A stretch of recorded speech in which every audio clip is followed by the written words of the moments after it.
All right. We are Father Son Galaxy. Thank you so much. Thank you for your patience as we work through our life schedule. Things come up, but we are back and we're here to talk about Agatha all along. This is Father Son Galaxy. I am Kerwin. This is Keith. Hi. Hey, what do you think of? Oh, by the way, before we get into Agatha, so we've been wanting to do the reviews of these episodes for a couple of weeks now, and like I said, we couldn't get to it, but we're going to do the first four episodes, all four episodes so far, okay? And we're going to do it within 1 hour. So this is going to be interesting. There's a lot to talk about. Agatha All Along, released by Marvel Entertainment. Keith, what's your impression of the series? I like it. Thumbs it up. seems good so far. Okay, all right, yeah. It's also got an 82 with critics on Rotten Tomatoes. Good. Okay. Yeah, but your personal opinion is you're liking it. Yes. Okay. All right. Good. All right. I feel the same way. I would say, look, I'm not really interested, not into these kind of shows. About witches and horror, Halloween type things. If it wasn't a Marvel series, I probably wouldn't watch it. But because it is, and I'm watching it, I'm actually enjoying it. I think it's a lot of fun. And, I think the characters, the actors are actually having a great time. They're getting along very well, and I think they're working with good production team and a good storyline. So we'll get into it. Okay, ready? All right, let's start with episode one called "Seekest Thou the Road," written and directed by Jack Schaefer. So if you saw WandaVision a couple of years ago, the premise was that Wanda imagine her life with Vision as a TV mom in a 50s and 60s sitcom, family sitcom, right? Yeah. So this is very similar to WandaVision, where Agatha is Agnes playing a detective trying to solve a murder. So it starts off looking like something out of Mayor of Easttown. Mayor of Easttown was actually an HBO show that was fantastic. I know Kate Winslet won an Emmy for this show, and it was wonderful. And It was, Evan Peters is in it. and Evan Peters, yeah, absolutely, yeah. Marvel alum was in it, so I highly recommend it. If you have not watched you can catch it on HBO. But this is what it is, So she's coming out of her police car and she's investigating a body on the ground. But we realize, we already know that this is not the real Agatha. She is visited by FBI agent named Roe, right? Played by Aubrey Plaza. Now, Aubrey knows exactly who she is, but she's just playing the game and say, "Okay, Agatha, this is who you want to be. Great, let's do this." All right, and then she also runs into a teen named Teen. Very creative. Yeah, played by Joe Locke, and he apparently breaks her out of her spell.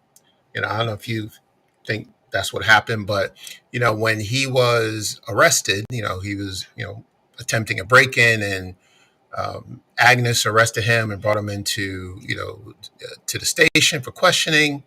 Um, she was investigating him, and apparently he said something about, well, her conversation with him was, well, what are you looking for?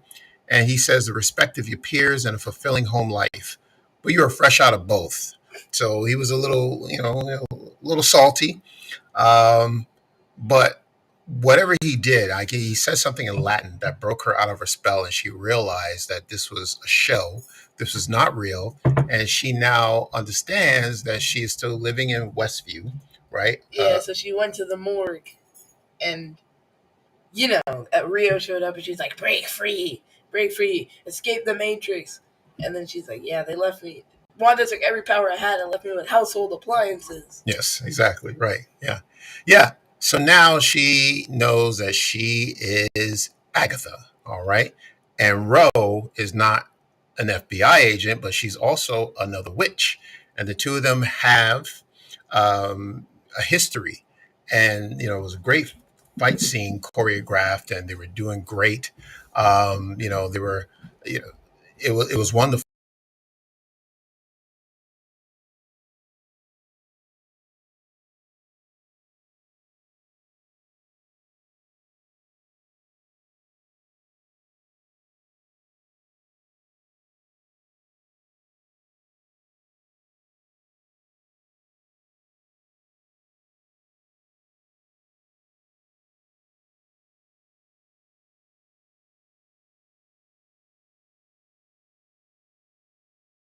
And it was wonderful. It was wonderfully staged because you saw Ro do some things, where she levitated herself off the floor.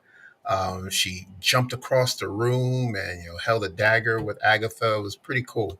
And the two of them, end up, Agatha talking her into, okay, look, I don't have my powers yet. Can we just call this a truce for now? And then, once I get my purple, we'll come back and we'll pick this up. And that was pretty much episode one. I don't know if there's anything that I missed about the episode Oh, that you she want to cover. kidnapped Teen Okay, why? Any reason for that? because she's Agatha. Well, okay, but we know Teen is actually not that he was kidnapped, but he is kind of like he adores. Well, yeah, but remember he was like tied up in a closet. Oh, that's true. Okay, yeah, but because he knows who she is, I think he was okay with being around her because he has this revere. He adores Agatha and he wants to become a witch. So he's tagging along, right? And he did mention that he is looking for the road, and of course, Agatha is aware of what the road is. So he's tagging along. Yes. All right. Okay. All right. Anything else about episode one before we move into two? No. Okay. All right. Let's go into episode two, called Circle Sewn with Fate, Unlock Thy Hidden Gate, written by Laura Dunney, directed by Jack Schaefer. Okay, so this is the episode where we actually meet the Coven. All right. Okay. So it's yeah. like it's a kind of small coven, and one of them's not actually a witch, so there's like 5 of them in total. Mm-hmm. Mm-hmm.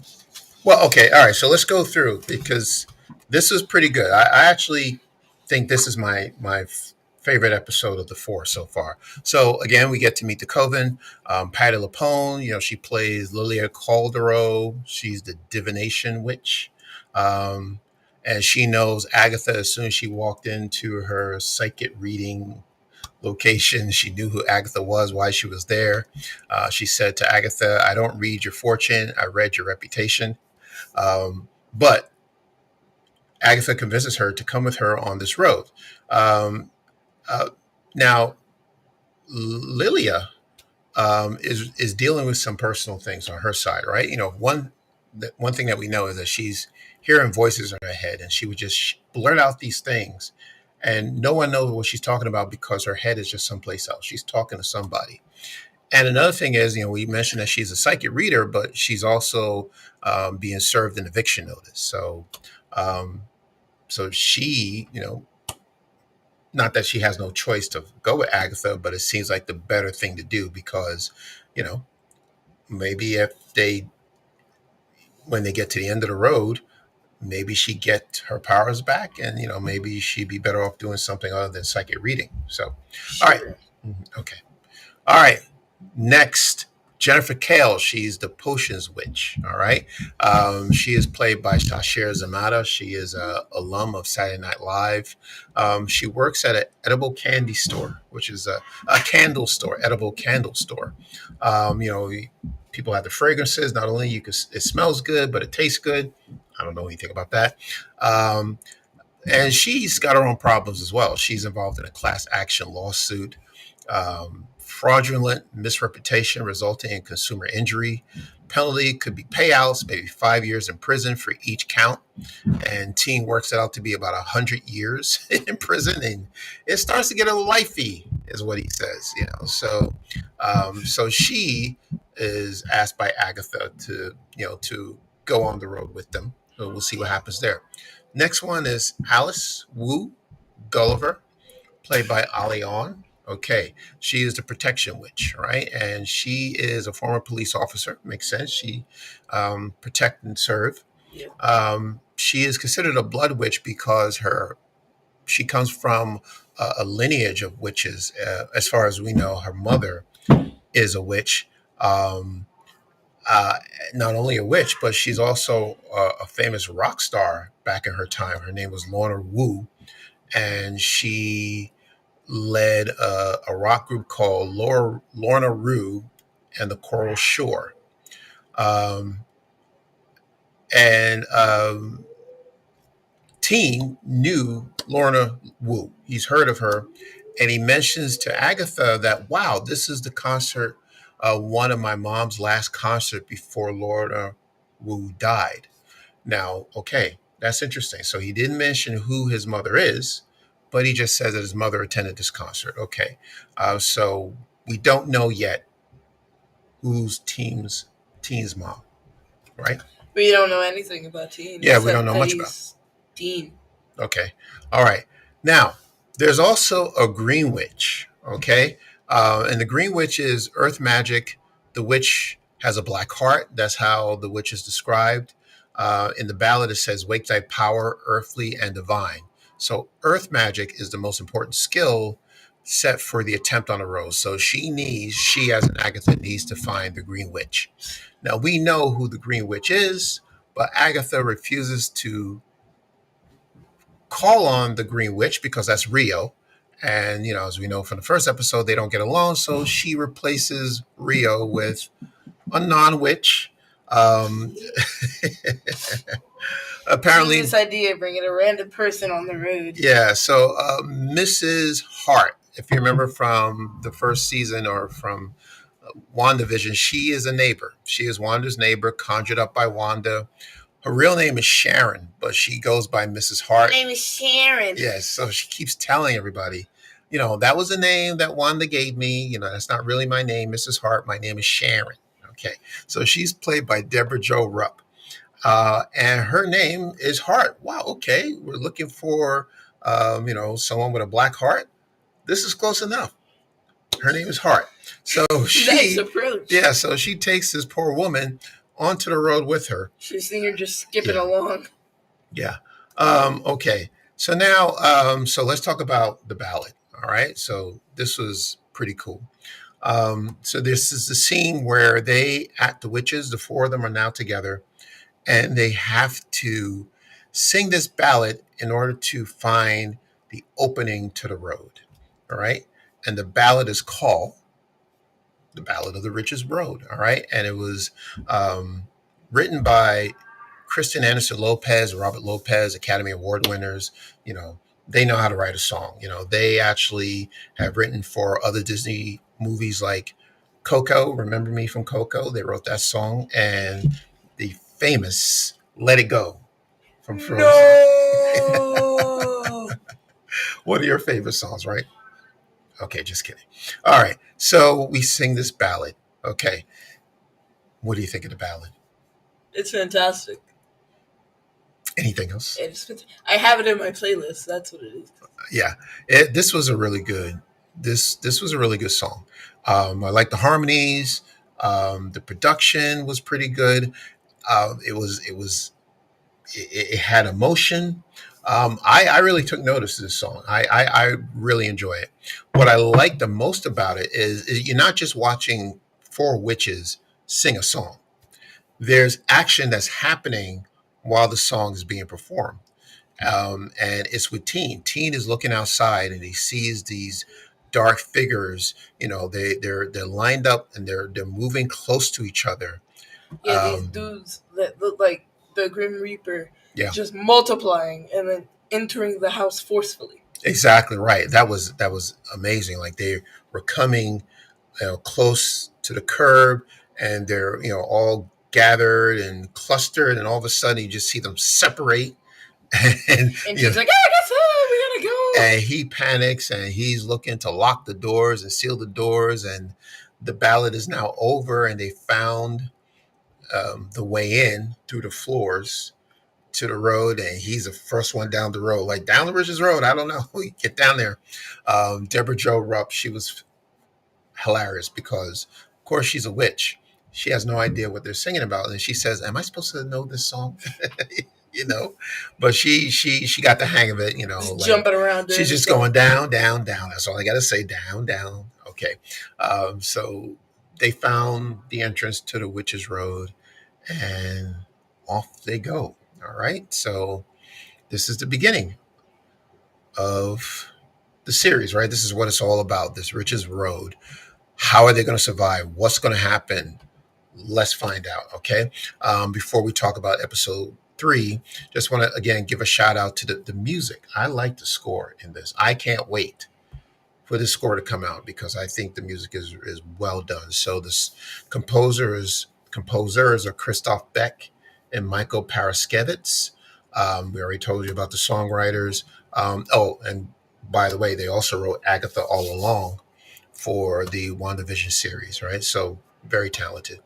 All right, let's move on to episode 3. Through Many Miles of Tricks and Trials, written by Cameron Squires, directed by Rachel Goldberg. Yeah. Oh, we forgot to mention Teen's got a sigil on him, so he can't say his name. Okay, yeah, let's talk about that. Which is kind of weird. I mean, I don't know why he can't just like type it out on Google Translate or something. That's a good point. Like, I'm sure one of these witches speaks like Latin or German or some language, and you could just say it in Google Translate in German, and just they'll be like, "Oh, his name is I don't know, Joe." That's a good point because he has a phone. Why didn't he just text? Well, or he could like write it on a piece of paper. Yeah, or he could just go letter by letter.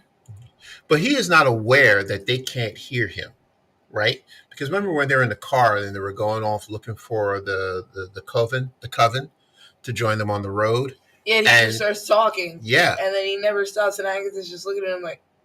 Yeah, and it's like she's looking like, is there something wrong with my hearing? She's turned up the radio. She can hear the radio.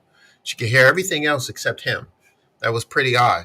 But you're right. She could have said, you know what? Why don't you just write down what you just said? But she didn't. Yeah. Yeah. That would have been interesting. Yeah. So this thing, have you ever heard of a sigil before this series? Yeah. You have. WandaVision. Oh, okay. So how was it used in WandaVision? Well, how does it connect to take Wanda's power when Agatha dragged her into her basement? All right, explain because I don't remember this part. I remember the in that big sky fight between Agatha and Wanda. Wanda started using sigils in the sky, and then she took Agatha's power, and then trapped her as Agnes. Wow. Okay. Yeah, I remember that happening, but I don't remember anything about Agatha taking away her voice. What? Oh, I don't recall Wanda taking away Agatha's voice, right? She didn't. So what was the She took her powers. Okay, what does that have to do with the sigil? It's the same thing. It's just you don't have to use sigils to just stop somebody from talking, doing voice stuff. It's just I don't know. It might be the same thing. It might not, but it's just yeah. Okay, thank you, Keith. All right. Anyway, all right, episode 3, Through Many Miles of Tricks and Trials, written by Cameron Squires, directed by Rachel Goldberg. All right, so we understand that these are trials that these witches are going through, all right? So Patty LaPone's Lilia says, tame your fears through trials, one trial for each skill. Okay, all right, so it looks like this trial is about Jennifer. All right. Now, we don't know her story completely, but she, let's go through each one. So Jennifer is the potions witch, and she is bound by someone, looks like a medical doctor. We don't know what happened. Many years ago. He looks like Pasquale from Chuck E. Cheese. Ooh, okay. I don't know what Pasquale looked like. He looks like a stereotypical Italian chef. Interesting. Okay. All right. And then Lilia wants to reverse her fortune because we know that she is losing money and she's about to get her yes, you're right, and her mind. And she is, looking to prevent eviction. Alice wants to find out what happened to her mother. Okay. Which is interesting because we don't know what Agatha wants. She was going down the list telling people, okay, this is what you want, this is what you need, almost like the Wizard of Oz, like the Scarecrow needs a brain, the Lion needs courage, the Tin Man needs a heart, But we don't know what Agatha wants yet. All right. Well, she wanted to go home. Well, Dorothy wanted to go home. What does Agatha want? I don't know. I think she should go home, frankly. What I just said. No, well, she can't go home. She has to she's got to finish the road. Once you're on it, you can't go back, All right. So they find a house.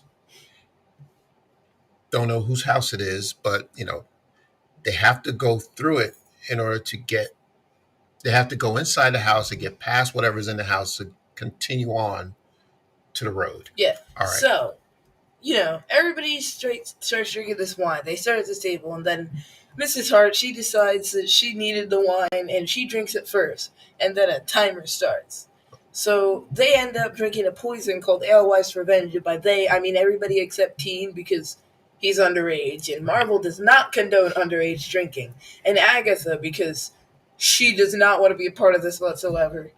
So, the poison they drink is called Alewife's Revenge. Starts off with swollen faces, dizziness, delirium, loss of motor The function, side heart effects. racing, hallucinations, and after a half hour, death. Yes, that's true.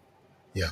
But the road is fully aware that Agatha did not drink the wine or poison at this point, and it regenerates. So the whole coven is like, drink it, drink it. And Right. then Agatha's like, no! So Teen says, if you don't drink it, I will. And then Agatha drinks it, which is shocking. I did not know she cared that much about Teen. So they're all going through the symptoms while trying to get these goofy ingredients like frankincense and the gut of a eusocial insect. Yeah. Okay, so yeah, so what happens is all the witches have to drink the wine, right, in order to get past this trial. And whenever Agatha picked up the glass, she would pour it out, but then it would just pour right back in the poured it out, glass. poured back in. She Right. smashed it and Right. poured right back into a different person's Right, glass. which doesn't help them because they just stay stuck. And let's not forget that there's a timer, right? There's a clock that's ticking, so they only have a few minutes. So while Sharon is over here dying, they're all like, hey, you know what? Let's just all sit in a circle and yell at Agatha to drink this poison instead of doing something creative with our time. So, of course, because we have to up the stakes, a crack starts appearing in the window and water is pouring in. So naturally, the first course of action that all the witches take is to stand around in a circle around the water and just watch it pour into the room for a couple minutes. Because obvious decision. Right. Okay. So then let's talk about Mrs. Hart. So, she is out, right? She's out cold. Yep. KO. Right. And I think maybe she had too much to drink. So when Jen was coming up with the potion, she needed, like you said, the frankincense, whatever, the lock of hair and all that stuff. A corpse that's been decaying for 3 million years, petroleum products, yes, and a cauldron. You know what's crazy? Of course, Agatha and Lilia, I think that she was there. They're like, you know what? Let's call out Jennifer on her bluff. Let's bring out her own line of products. And then say, hey, this has petroleum and it doesn't. And she's like, throw it in. And they're like, oh, so you lied. You said it was organic. Yeah. So it seems to me when they drank the potion, the 3 witches drank the potion. No, am I missing? No, the 4 witches. So it's Agatha and it's Jen, it's Alice and Lilia. The 4 of them drink it. Yes. But they forgot about Sharon. So, they're all chilling. Right. They also need the blood of the unpoisoned, which don't ask me how they calculated for that one. Yeah. The road truly is magical. So, Teen has to make his sacrifice. Mm-hmm. And of course, Agatha does it for him. So yes, of course, right. Yeah. Yes, and quickly because they're running out of time, right? So they got 1 minute left. And they use a sous vide machine to heat the cauldron. Right. Okay. Right. And that's a very good point. I mean, it's a plot convenience, obviously, that Teen luckily is underage and he couldn't drink, but he was still needed for this trial, right? He's still needed for them to complete the trial. So they took a drop of his blood, or how much of a amount of blood they needed from him, and they had the potion. So again, they're drinking it. Everybody drinks it, and then they're just all rejoicing for a minute or two, like, "Oh yeah, we're alive!" And then they're like, "Wait, Sharon!" Right. So, with the urgency that one would expect when somebody's life is on the line, they decide to play Whisper Down the Lane with the potion and just pass it from one another until it gets to Sharon, and then they decide to finally have her drink it. Like, oh my goodness, y'all could have speed ran, just walked across the room instead of passing it to each other. They took a lot of time. I mean, it felt like more than 30 seconds or 1 minute. So they got down to the wire, and they Yeah. finally gave her the potion to drink. And then And they throw her in the oven. well, because the oven is the way out, Yeah. not that they just throw in the oven and The oven is turn the the way oven out, so on. they throw her in the oven, and everybody escapes, and everybody's alive except Sharon. Yeah. So Because these guys took too long to give her the potion. yeah, well, maybe. Well, they have the conversation in the next episode as to why they think Sharon died, but it's possible that maybe because she drank more wine than all the others, that she needed more of a potion, and she was not given the amount of antidote, and she passed away. All right, so more on that in episode 4. But I want to come back and talk about that name drop. Mephisto! Wow. Okay. All right. So if you were watching WandaVision, you kept hearing this name Mephisto. Mephisto's going to show up. Oh, Mephisto, Mephisto, Yeah, Mephisto. everybody was And absolutely right, convinced that right, Mephisto was going to show up in WandaVision, yeah, and he didn't. right. And the only person who showed up is Boner, right? Okay. Anyway, you know what I'm talking about. So Yeah. Mephisto. All right. So who is Mephisto? Okay. He is a character, a Marvel character, obviously created by Stan Lee and John Buscema. Um, the character first appeared in Silver Surfer #3 in 1968. He is based on the character Mephistopheles from the Faust German folklore literature. Why are you laughing? Did I mispronounce it? Ah, no, just thinking about Mephisto. If you know, you know. What does that mean? Do you not know? Did you read Spider-Man comics in 2009? No, Keith. No. Mm-mm. Well, explain it to me. All right, that's why we're here. All right, let me get through this. So you know more about Mephisto. Well, wait a minute. Let me just go through this. You're like, explain. Okay, Wait. so wait, let me. All right, let me finish this. So, okay, so he's based on that character from the German folklore, Faust, one of the most powerful supervillains in Marvel Comics. Adversary of the Silver Surfer. These are some big names here: Ghost Rider, Doctor Doom, Doctor Strange, Spider-Man, Scarlet Witch, and others. What do you got? What do you know about Mephisto? So, did you read Civil War? The one that came 10 years before the movie. The comic book. No, yes. I did not. The graphic novel, Civil War. Yeah. Mm-hmm. I did not. Okay. So, you know they had the Sokovia Accords in the Civil War movie? Yes. Well, in the comic books, they had the Superhero Registration Act. So this guy named Speedball, him and his team were fighting. It was actually like a modern commentary on how people would die for views a little bit. And they did. So this villain... So the superhero throws this villain into a bus, right? They're beating up all these villains. And the villain has this power to explode.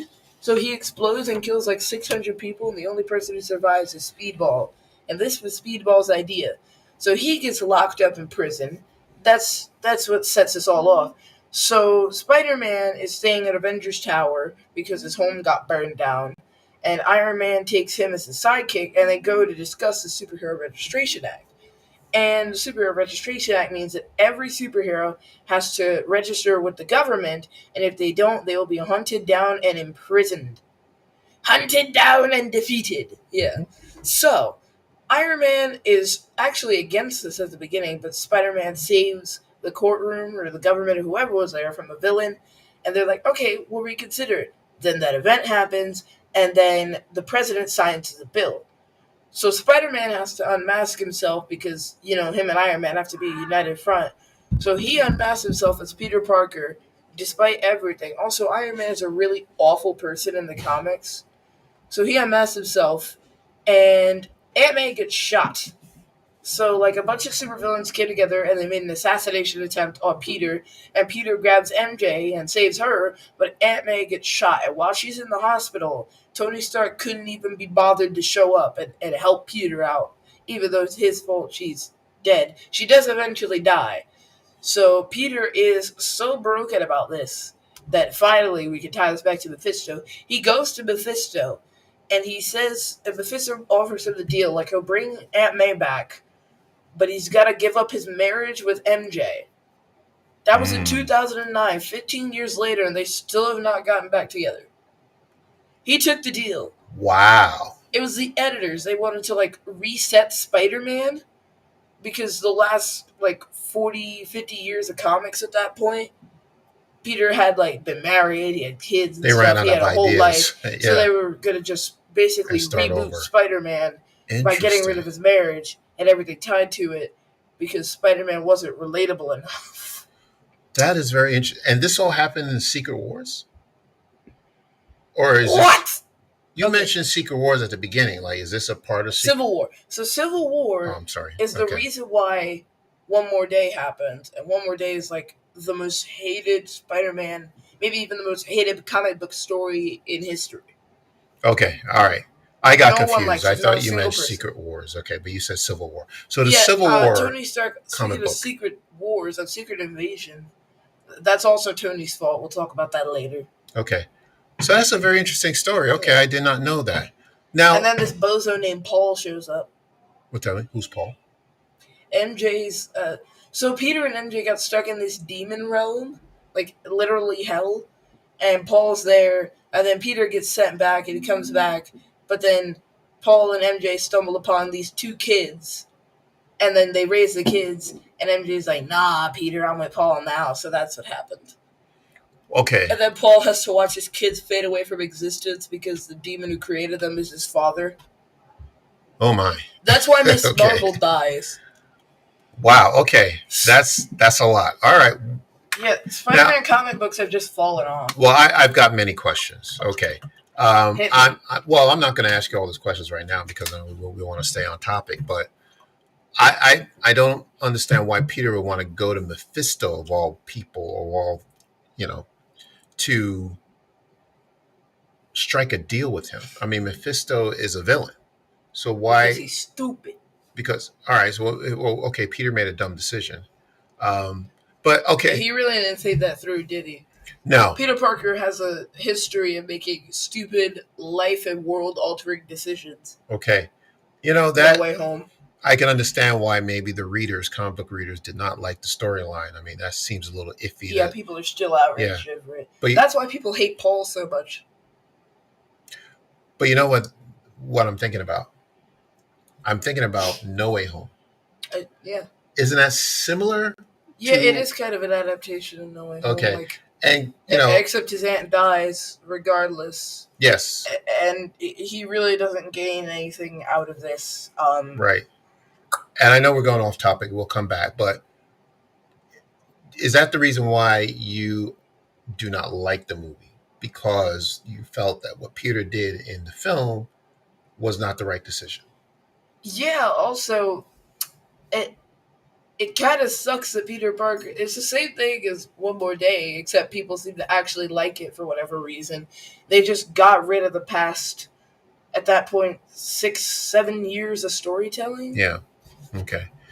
Like since 2016, Spider-Man had been in the MCU, and he had like 10 years in the MCU, 5 years of real life because No Way Home is like 2026. But Civil War, Infinity War, the other movies in his trilogy, just all undone by Okay. this one movie. And people are saying this is peak Spider-Man. I get it, Keith. Okay, I understand what you're going through now.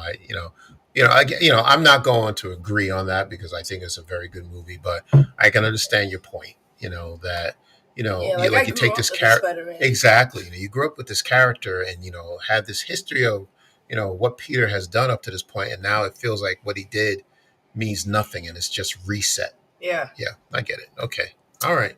Well, thank you for sharing that. I did not know that You're about welcome. Mephisto. All right. And that is why I hate Mephisto. There you go. Well, one of the few reasons. My question regarding Mephisto, since it's now been name dropped, do you think he's going to appear in this series somehow? He's going to show up in this series? I don't.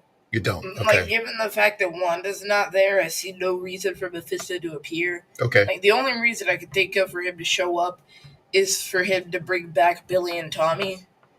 But that's... Like, if Wanda's not here to make that deal, that's probably not going to happen. I see. It would be really nice, though. What's is that? if Wanda gives up her powers to bring back Billy and Tommy.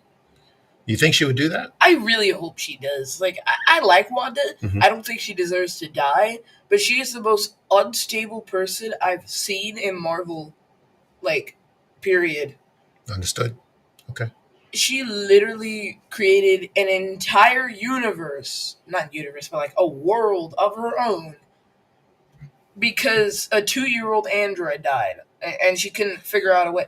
She couldn't have gone to Shuri or T'Challa because he was alive at the time and asked them to, see if they could rebuild Vision.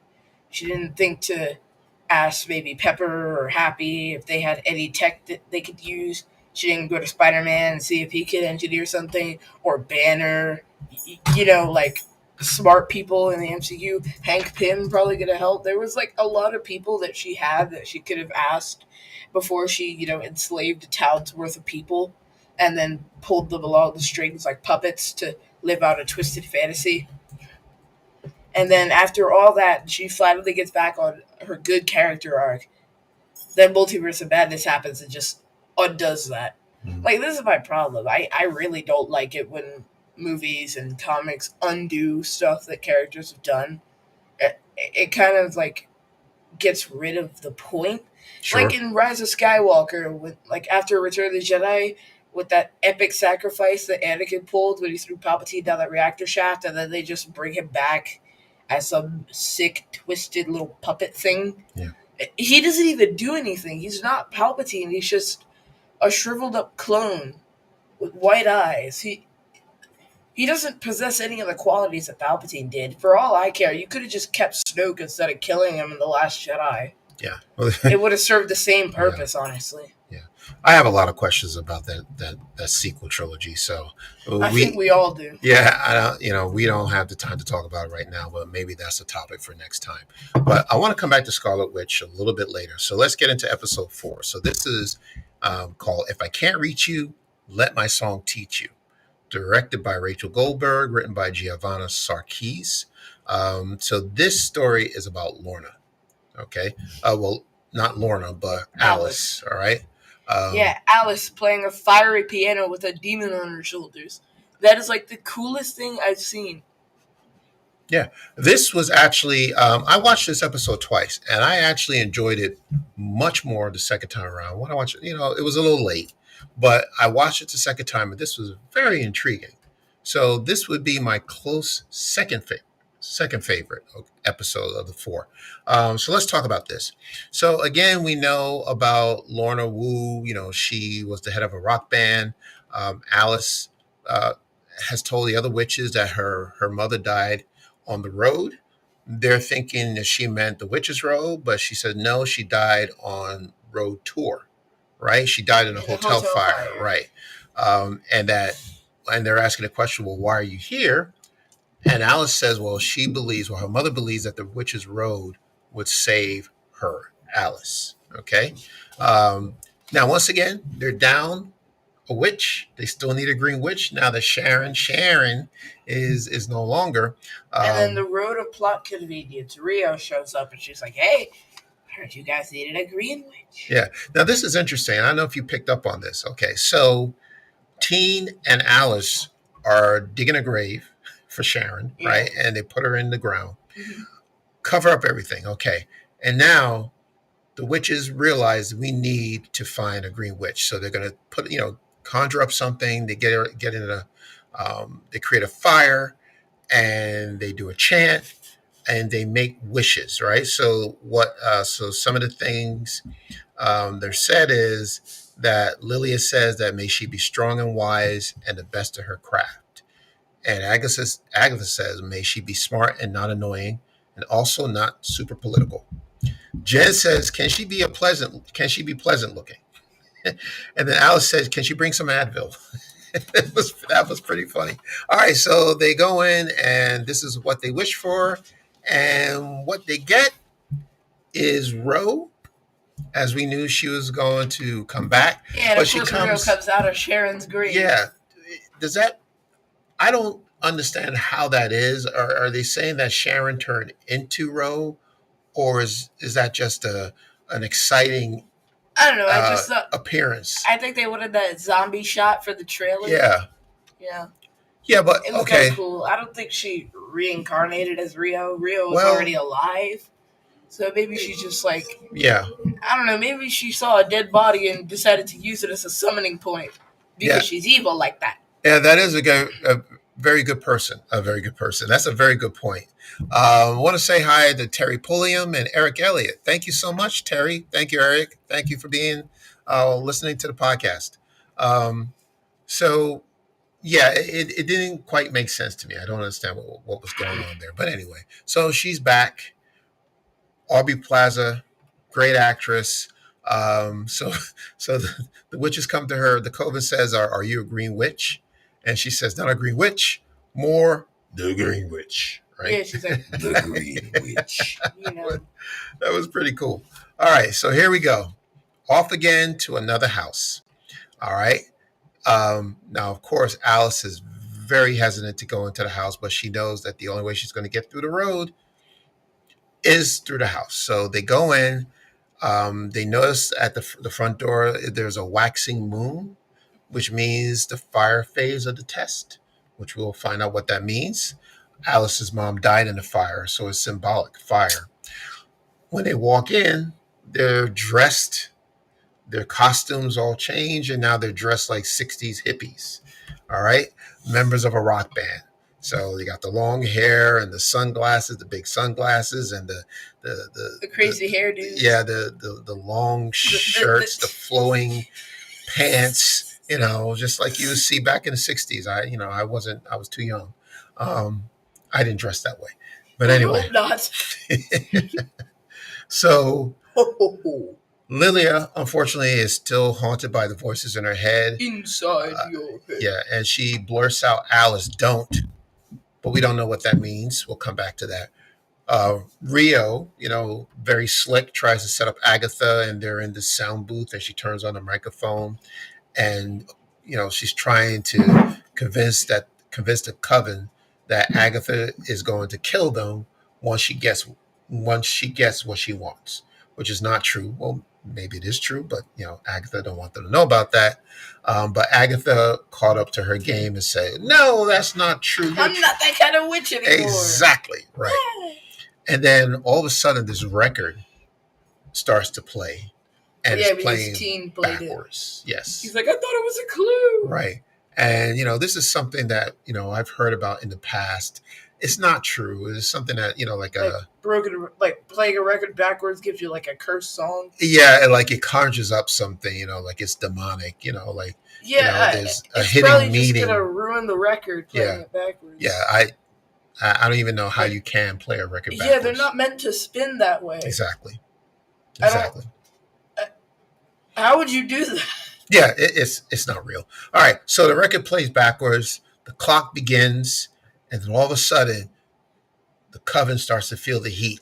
Lilia, begins to feel her shoulder. She's on fire. Alice, the protector, saves her. This is interesting because she cut a circle around her to relieve the pressure, I guess. Which is And crazy then, that she do that. yeah, well, that's why she's the protector. And then Jen started suffering the same thing, and she did the same thing and created a circle around her. And Jen was not moving from that circle. It was like, I'm staying right here. So apparently the curse is released.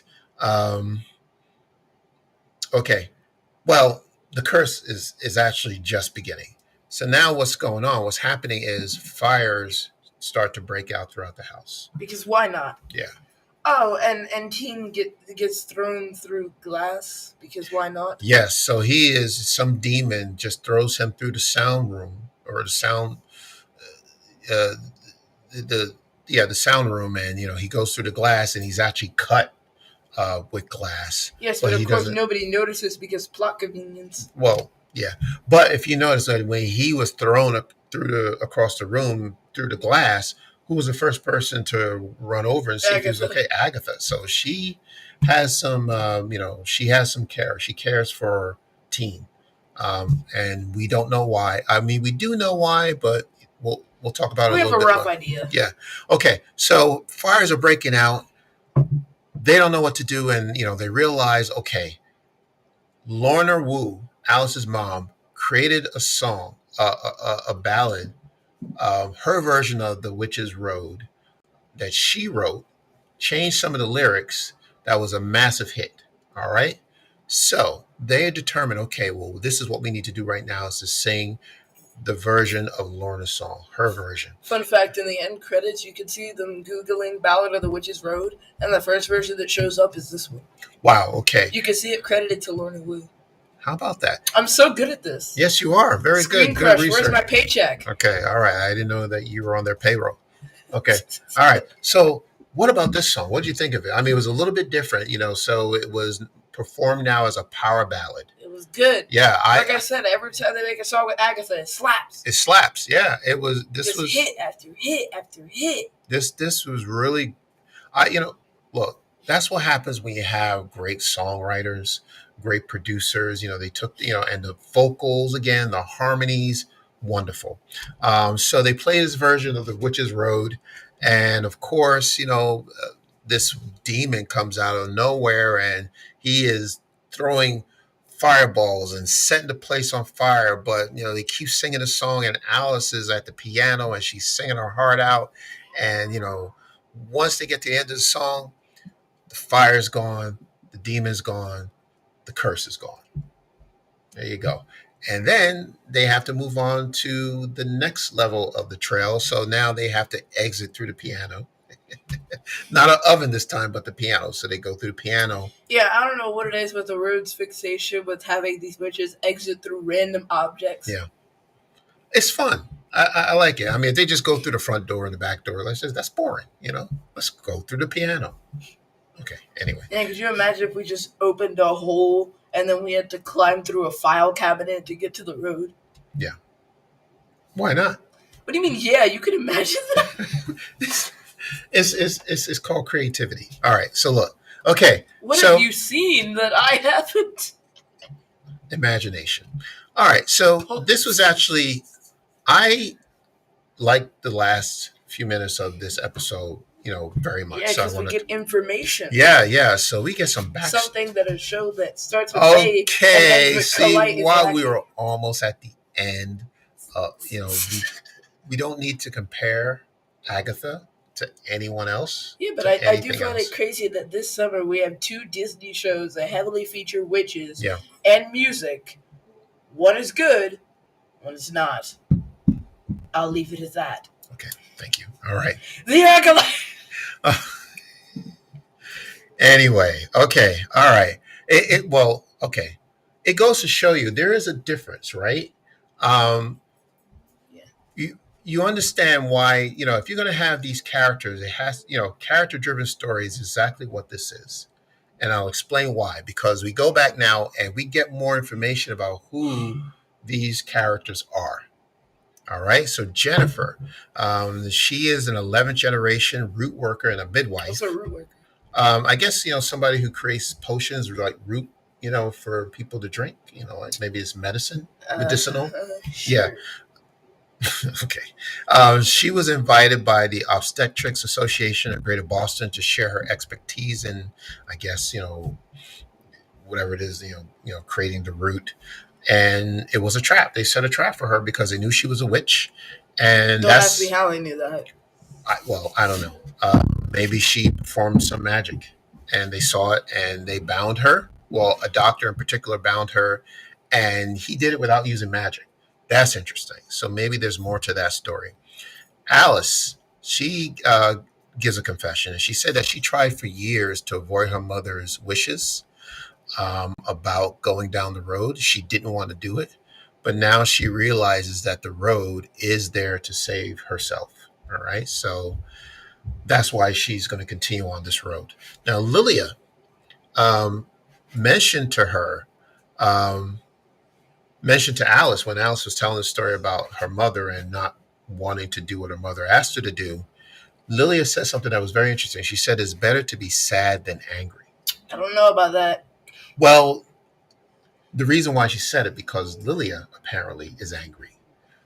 Who is she angry at or about? We don't know. But I think that's what we're going to find out probably in next week's episode. That's who she but that was very interesting that she said that she, is sad is better than angry. she has gone through some hurt, and we're going to find out what that is. And she's still angry. Whoever she's angry with or about is still there. The anger is still there. All right. Still trying to figure out who put the sigil on Teen. Sigil talked to, there was a conversation that the two of them had that I thought was very interesting. Well, Sigil again was wounded by this glass, and he was healed by Jen. Apparently, Jen looks like she's got her powers back, or they're starting to come back, and she was able to save his life. Yeah, she Heal the brewed cut, some goofy out potion. right? And then, when Sigil is awakening, recovering, he asked about the sigil, like how can you remove Sigil it? asked about the sigil. Teen asked about the sigil, like, well, how do I get rid of it? And then Agatha says that the sigil can only be removed; it can't be destroyed. It cannot be removed. Can only be destroyed. Right. So when It the can only witch be who destroyed. casts the sigil has no more need for it, Right. or dies, Right. the sigil is destroyed. Right. Okay. Now that's very interesting that you say that. If that is true, That's probably how Agatha got out of her sigil. well, it's got to be Wanda who put the sigil on Teen, right? No, but what I'm saying is, you know how Wanda trapped Agatha in Agnes? Yes. Yes. Maybe right. that was a sigil. Yes. And that's why she's able to break out. But you would understand, since the witch is dead, I would assume there's no need for her to keep the secret. Well, that's my point. I don't think Wanda is dead. Oh that's the reason why the sigil still exists. Let her. You just said you wanted her to come back, right? I didn't say that. I said I want her to give up her powers. Anyway, okay, all right. So here's Teen asked this question. He says, "What really happened to your son?" Agatha didn't want nothing of that question. She just walked away annoyed. Okay, all right. Now this was interesting. So battle scars. So the coven is sitting around and they're talking about the scars that they've received, the bruises, for whatever reason, injuries that they've received over time.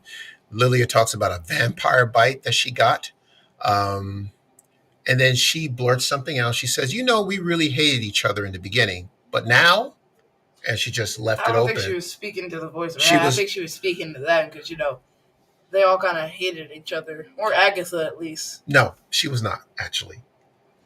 She was not. Ugh. If you watch it again, if you watch that scene again, when she says, we really hate each other in the beginning, but now, and then Jen says, "Now what?" And then Lilia says, "Huh?" As if she doesn't know what they're talking about. And then Jen says, "Okay, where were you, Lilia?" I'm telling you that she is angry. Like, she's talking about hate. She really they hated each other in the beginning, but now I guess there's just, I wonder if she's starting to reconcile, but we're going to find out where this anger is coming from. Okay. Agatha, they asked about Agatha, what injury does she have? And she shows her elbow, and she says she got a knitting needle to the elbow. Now, I watched the scene again, right? And when she showed her elbow, you notice that Ro didn't look at it. Like, she just looked away as if she didn't want to see it, which gives me the impression that maybe she was the one that caused the injury, the knitting needle. And then Agatha says, "You ever heard of the Daughters of Liberty?" And the cover says, "No." And then she says, "Exactly," as if they're, like she's banished them or maybe she defeated them. And they got a laugh out of it. But if you look at Catherine Hahn's, Agatha's face, she was not happy. She looked like she was still going through whatever happened with the Daughters of Liberty, and that needle is really still impacted her. Is traumatic. Catherine Hahn is a fantastic actress. You have to look at her face again and just see the pain that she's still feeling from whatever happened. All right. So I hope we hear more about the Daughters of Liberty. And now it came to Rio. Rio says, "I've got a scar," and Agatha says, "No, you don't." And then Rio says, "A long time ago, I loved someone, and I had to do something that I did not want to do, even though it was my job, and it hurt them. She is my scar." And we know exactly who she's talking about. She's clearly talking about Agatha. As we said before, they had some type of relationship and connection. And that's why The Rio two- wanted to kill Agatha. Yeah, and the two of them walked away. They It did not end on good terms. they shared a moment, but then Rio drops the bomb at the very end. It says to Agatha about Teen, that boy isn't yours. Hold on. So you know how Lilia is like, she reads fortunes, right? Yes. And she says, you know, we really hated each other in the beginning, but now. Yes. So now Rio's on this journey with Agatha. They've been pretty civil this episode. So you still So think? maybe what she's doing is accessing thoughts from other people and saying them out loud, and that's why she has no idea why or what that she's saying stuff. Like whenever somebody asks her to follow up on things she says, she doesn't. Well, right. Can I see this? So are you saying that Lilia is reading their thoughts? Yeah, unconsciously. Interesting. It's like, you know how you think the same thing as someone and you say it at the same time? Right. But we don't see that happening. It's not like, she says something and then the other person says, I was about to say that. Or, hey, you read my mind. Like when people, say the same, like you just said, say the same thing. I'm trying that to you were think of going to something say. else to back up that claim I just Well, made. no, I mean, you don't have to back it up. We don't know, but it's interesting. Yeah, who is Lilia talking about? I think it's somebody close to her, like a family member, maybe. I mean, you're talking about anger. It's there are family members who go years not talking to members of their family for whatever reason, and that just lingers on. It's painful. It's hurtful. That they're not speaking to each other. Maybe it's a situation like that where it could be a daughter or a sibling that she's not speaking to, her parents. I don't know. But that's interesting. So now that still proves to me that Teen is Billy, and Billy is Wanda's son. Well, you know how Lilia says Alice don't? Yes. Maybe that's Alice's internal thought that she doesn't want to do this song or whatever was happening at that time. Well, if you're saying Lily is a fortune teller, right? So maybe she's telling Alice, don't do something that she's going to do in the future. Maybe it's a future event. Exactly. Yeah, it could be. Maybe Alice will do something that's going to maybe put her in danger, and that makes sense to me. Yeah, but Rio says in the trailer, the bodies are really piling up. So yeah, you figure somebody else has got to go. I think you're onto something. I think what you're saying is she is seeing the future. She is foretelling what's going to happen. So something that Alice is going to do, and she's going to say, Alice, don't. And we don't know if it's going to cause harm to Alice or death, but that's very interesting. Good. Wow. Okay. I think at some point I'm going to rewatch the episode and just write down what she says and then see if anybody else says it. Yeah. Okay. If something related to it. All right, so we're approaching 2 minutes to 1 hour. So I think we did pretty good. But I wanted to, I wanted to cover a couple of things before we sign off. Oh, okay, Lord. so that was no. This is you're gonna find this. This is gonna be cool. I don't know if you read my notes, but this is interesting. So I want to talk about the end credits. All right, you don't watch the end credits. You just zip right. You do not. Remember when I told you the fun fact about the Googling scene in the end credits? Okay. All right. I watch the end credits. Whenever we watch it together, you like zip through it because you don't want to see the end credits. You just want to get to the end and see if there's like a post-credit scene or something or an end credit scene. But anyway, so I found something interesting. So when they put up the title cards and names of the actors at the end, Catherine Hahn and okay, so there is a space between. Didn't write down the actors' names, but so you see Catherine Hahn, Joe Locke, and Shashir Zamata. The time in between the names is about 3 seconds. All right, but once we get to Ali On, all right, in between Ali On and Patti LuPone, there's about 10 seconds of no title cards. You're laughing, but No, I'm laughing because somebody's got to take that space. Yes, exactly. And 10 seconds, like I said, in between each name is about 2 to 3 seconds. So 10 seconds, you have enough room for two more names. Who do you think who is going to fill up that space in that title card? It's got to be Mephisto. Elizabeth Olsen, right? Ah, She's got to be coming back. yeah, but like, why? I don't really see a reason for Wanda to show up. Okay. Well, I You know what? I'll give you that one. It's either Wanda or Mephisto. okay. Well, I do because Wanda needs to show up because Billy is her son. I think Sure. Teen is Billy. You don't think so? Wait, so Teen is Billy, then where's Tommy? I don't know. We're not talking about Tommy. We're talking about Billy. Yeah, He's Billy. So if we're showing Billy, my next question, where's Tommy? Okay. And my second question, can we please bring back Evan Peters as Quicksilver? Oh my goodness, he's actually good at being Quicksilver. Okay. Like, don't ask me how Age of Ultron Quicksilver got introduced in one movie and got killed by bullets. All right. Okay. He couldn't have just relocated the kid and Hawkeye instead of, or like pushed an ice cream cart in the way to give this a cover or something. One last question for you. Do you think, I know this is a long shot, could we see Doctor Strange in this series? You know, Doctor Strange was supposed to be in WandaVision. He was supposed to be the one who was sending that message through the radio. That's a good point. Yeah, I heard that too. You know, Could he show up in Agatha? he might. He does have a third eye now. So Okay.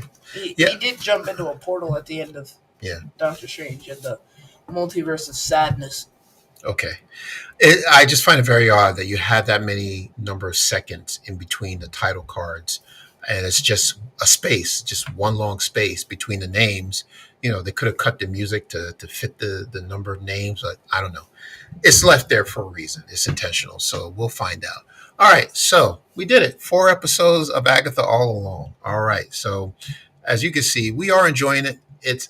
I like it. It's entertaining. I'm looking to see what's going to happen It's next. nice. It's not Yeah. mindless, but it's something you Yeah. can watch without having to overly think about it. Yeah.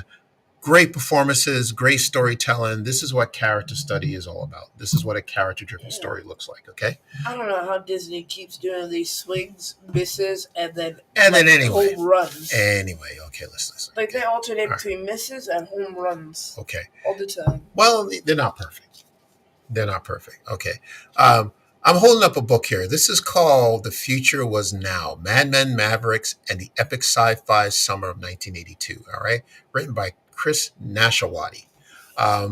If you were around in 1982 and if you're a movie fan, you know that summer was exciting. And it meant something. I was around when I saw this book. I heard about it. I picked it up. And I also had, the good fortune to interview Chris Nashawati. You know, he's a former critic for Entertainment Weekly, and he wrote the book. That is available on YouTube. So if you're interested in checking that out, it is available. It will be on all the streaming platforms very soon. Just wanted to put that out there. Also on YouTube is a conversation I had with Kyra Navarrete of Relatable Nerds. We talked about if we were the ones running Lucasfilm, what would we do? What projects would we like to see? And we had a fun conversation. So please check that out. That's pretty cool too. I want to thank our patrons, Baraxium and Mary B. I think that is it, Keith. Anything else you want to say? Nope. Okay. All right. And we did it like 1 minute, three. Okay. We were three minutes over an hour. Okay. We're going on 4. All right. Maybe I should wrap it up now. Or just keep talking. Go! All right. All right, everyone. So thank you so much for this. We had a fun time talking about Agatha. We can't wait for episode 5. We will be back Sunday. All right. So until next time, take care. And we will see you again.